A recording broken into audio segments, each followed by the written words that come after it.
سورہ شعراء کی آخری 3-4 آیتیں ہیں۔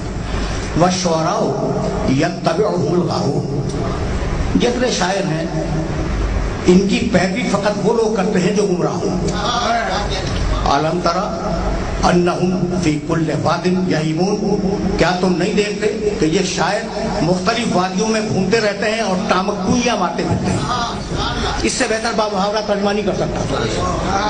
أَلَمْ تَرَ أَنَّهُمْ فِي كُلِّ وَادٍ يَهِيمُونَ وَأَنَّهُمْ يَقُولُونَ مَا لَا يَفْعَلُونَ، اور یہ شعراء وہ کہتے ہیں جو کرتے نہیں ہیں، اور وہ کرتے ہیں جو کہتے نہیں ہیں۔ تو ہے تو یہی، جو کہتے ہیں وہ کرتے نہیں ہیں، جو کرتے ہیں وہ کہتے نہیں ہیں۔ تو قرآن نے شعر اور شاعری پر دو بنیادی اعتراض کیے، شعر پر اور شاعری پر، یعنی شاعر ہو یا شعر ہو۔ پہلی بات تو یہ کہ مختلف وادیوں میں پھرتے رہتے ہیں، شاعری میں مقصدیت نہیں ہے، تو جہاں شاعری میں مقصدیت نہیں ہوگی وہ قرآن کی نگاہ میں پسندیدہ شعر نہیں ہے۔ اور یہ جو شاعر ہے اس کے قول و فعل پہ توافق نہیں ہے، اتفاق نہیں ہے، کہتا کچھ ہے کرتا کچھ ہے۔ تو جہاں قول و فعل میں اختلاف ہوگا وہ اللہ کے نزدیک ناپسندیدہ شاعر ہوگا۔ تو اب پسندیدہ کون ہے؟ الا الذین آمنوا وعملوا الصالحات،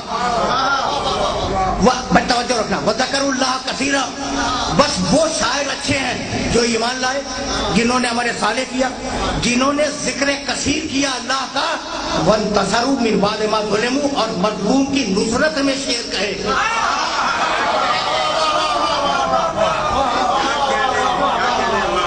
مظلوم کی نصرت میں شعر کہے۔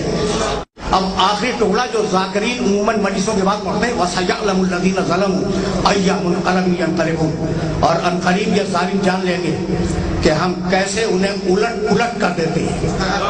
یعنی ظالم کو اللہ چھوڑے گا نہیں، الٹ دے گا، پلٹ دے گا۔ یعنی اللہ مظلوموں کی نصرت میں شاعروں کے ساتھ ہے، وہ شریک ہے جو لا شریک ہے۔ ہے تو یہی۔